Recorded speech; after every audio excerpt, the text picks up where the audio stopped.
Bismillahirrahmanirrahim. Assalamualaikum warahmatullahi taala wabarakatuh kepada semua murid-murid sekalian. Alhamdulillah, mari kita sama-sama mengucapkan syukur kepada Allah Subhanahu wa taala di mana kita dapat berkumpul bersama-sama di dalam pembelajaran secara online pada hari ini, iaitu di mana ustaz akan mengajarkan kepada anda semua berkaitan dengan mata pelajaran pendidikan akhlak darjah 4. Okey, yang pada hari ini ustaz akan sambung mengajar kepada anda semua berkaitan dengan bab yang ke-9, iaitu bagaimana cara kita untuk mencari keredaan Allah Subhanahu Wa Taala. Jadi murid-murid semua boleh tengok di dalam kitab akhlak pada muka surat 38 sehingga muka surat 40. Baiklah. Pada masa pembelajaran yang lepas, iaitu sebelum ini, ustaz dah mengajarkan kepada anda semua berkaitan di dalam salah satu daripada bagaimana cara kita untuk mencari keredaan Allah Subhanahu wa taala, iaitu di dalam kotak yang berwarna oranye ini. Yang di dalam kotak berwarna oranye ini kita dah belajar berkaitan antara cara kita untuk mencari keredaan Allah Subhanahu wa taala adalah dengan menimba ilmu pengetahuan. Jadi daripada itu ustaz berharap anda semua dapat kenal dan faham isi-isi kandungan berkaitan salah satu cara untuk kita mencari keredaan Allah Subhanahu Wa Taala, iaitu dengan menimba ilmu pengetahuan. Jadi pada hari ini ustaz akan mengajarkan kepada anda semua di dalam pada kotak yang berwarna putih yang bergaris merah ini, iaitu berkaitan dengan amal. Pertama sekali kita kena kenal dahulu apakah maksud amal. Jadi maksud amal dekat sini dari segi bahasa adalah daripada perkataan bahasa Arab, iaitu amala. Amala bermaksud perbuatan ataupun pekerjaan. Manakala dari segi istilah pula, amal dari sudut ilmu tasawuf bermaksud segala perlakuan atau tindakan bagi orang Islam, iaitu kita khususnya, yang meliputi gerak hati, lisan dan anggota badan mengikut syariat Islam. Jadi amal ini adalah suatu perlakuan yang kita sentiasa buat ataupun cara tindakan kita yang kita lakukan di dalam kehidupan sehari kita, sama ada dengan melalui percakapan kita, melalui gerak hati kita, malah melalui anggota badan kita, sama ada apa yang kita buat ini adalah berlandaskan syariat Islam ataupun tidak. Jadi amal ini memainkan peranan penting di dalam cara kita untuk mencari keredaan Allah Subhanahu wa taala. Jadi bagaimana cara kita nak memastikan amalan yang kita buat di dunia ini adalah suatu amalan yang terpuji dan diterima oleh Allah Subhanahu wa taala. Jadi cara yang pertama sekali adalah dengan meletakkan niat kita secara ikhlas kerana Allah Subhanahu wa taala. Sebelum kita melakukan percakapan, sebelum kita menggerakkan anggota badan kita untuk melakukan suatu perkara, pertama sekali kita kena sertakan niat bahawa apa yang kita buat semua ini adalah ikhlas kerana Allah Subhanahu wa taala. Senang cerita, kita kena meletakkan diri kita sendiri, kita melakukan perkara hanyalah kerana Allah Subhanahu wa taala, bukan kerana hawa nafsu kita diri sendiri. Itu yang pertama. Cara yang kedua adalah kita kena mengikut rukun, syarat dan cara yang betul. Seperti contoh, anda hendak menunaikan solat fardu. Jadi bagaimana anda hendak memastikan anda melakukan solat fardu dengan betul dan diterima oleh Allah Subhanahu Wa Taala? Jadinya anda kena ikut rukun-rukun solat, syarat-syarat solat dan cara anda menunaikan solat dengan betul. Barulah solat awak diterima oleh Allah Subhanahu wa taala. Begitu juga dengan apa yang kita lakukan di kehidupan seharian kita. Contoh, awak nak pergi kerja ke, awak nak pergi sekolah ke, pastikan awak apabila awak sedang melakukan sesuatu perkara yang awak hendak buat, pastikan cara awak mesti betul. Syarat yang awak kena ikut mesti betul dan rukun-rukun yang awak buat itu mesti kena betul. Barulah amalan apa yang awak buat diterima dan dipuji oleh Allah Subhanahu wa taala. Dan yang ketiga, yang paling penting sekali, segala apa yang kita buat mestilah jangan dicampuri dengan perbuatan maksiat.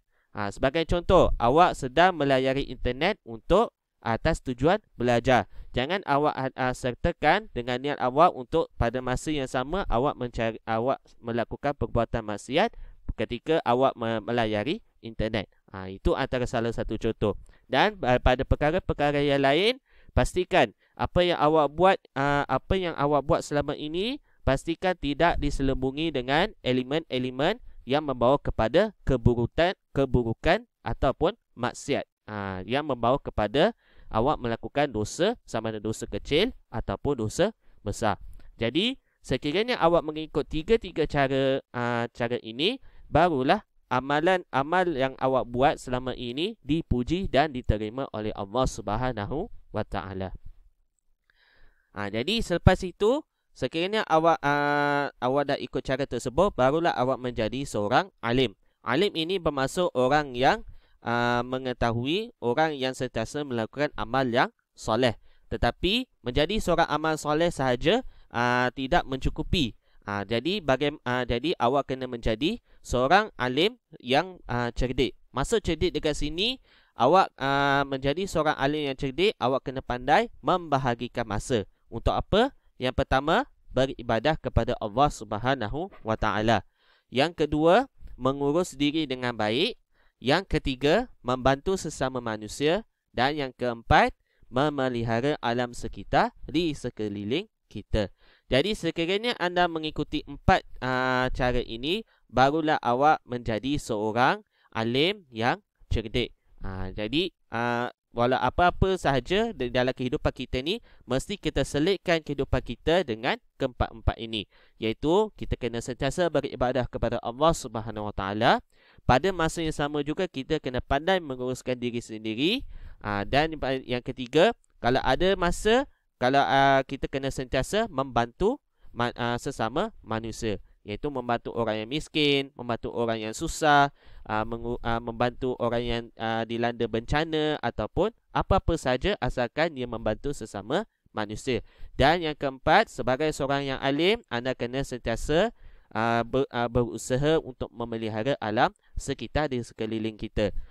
Contoh paling senang adalah sentiasa membuang sampah di tempat yang disediakan, sentiasa membersih kawasan rumah, sentiasa membersih kawasan-kawasan awam dan apa-apa saja yang di mana bertujuan untuk memelihara alam sekitar. Barulah awak menjadi seorang alim yang cerdik. Jadi selepas itu awak kena kenal juga jenis-jenis amal. Jadi melakukan amal ini ada 2 jenis, iaitu amal yang soleh dan juga amal yang tidak soleh ataupun dengan kata nama lain amal yang mungkar. Jadi kita lihat satu persatu, bermula daripada amal yang soleh. Jadi maksud amal yang soleh ini adalah orang yang beramal dengan mengikut perkara wajib, sunat dan harus, serta meninggalkan perkara yang haram dan makruh. Contohnya senang saja, menunaikan solat, berpuasa, melakukan perkara-perkara sunnah seperti melakukan solat sunat sebelum melakukan solat fardu, melakukan solat sunat Jumaat, membantu orang yang miskin, dan pada masa sama awak meninggalkan perkara yang haram. Contohnya, awak tidak mencuri, awak tidak membunuh, awak tidak meminum arak dan apa-apa saja. Asalkan sekiranya awak melakukan amal yang baik, itu dikira sebagai amal yang soleh. Manakala amal yang tidak soleh pula adalah sekiranya orang yang beramal tersebut beramal dengan perkara yang haram ataupun melazimi perkara yang makruh serta meninggalkan perkara yang wajib, sunat dan harus. Contoh amalan yang tidak soleh ini senang saja, iaitu awak minum arak, awak membunuh, awak membuli, awak melakukan perkara-perkara yang haram dan awak pada masa yang sama awak meninggalkan perkara-perkara yang wajib, sunat dan harus, seperti awak meninggalkan solat, awak tidak berpuasa, awak tidak membayar dam haji, awak tidak pergi haji walaupun awak mampu, dan apa-apa saja perkara yang meninggalkan perkara-perkara yang wajib, sunat dan harus, itu juga termasuk di dalam golongan amal-amalan yang tidak soleh. Jadi daripada 2 jenis amal ini, Ustaz berharap awak semua dapat bezakan mana satu amal yang soleh mana satu amal yang tidak soleh. Dan awak kena praktikkan di dalam kehidupan seharian awak. Kerana apa? Awak akan awak bila besar nanti, awak kena menentukan mana satu yang baik dan mana satu yang buruk. Jadi, mengetahui jenis-jenis amal ini penting untuk anda semua. Dan daripada itu, maka itu saja pembelajaran kita pada hari ini berkaitan dengan amal. Ada beberapa perkara lagi berkaitan dengan amal, tapi itu semua Ustaz akan menjelaskan pada hari kemudian. Jadi, itu saja pembelajaran kita pada hari ini. Yang baik itu adalah datang daripada Allah Subhanahu Wa Taala, dan yang buruk itu pula adalah datang daripada diri saya sendiri. Wassalamualaikum warahmatullahi taala wabarakatuh.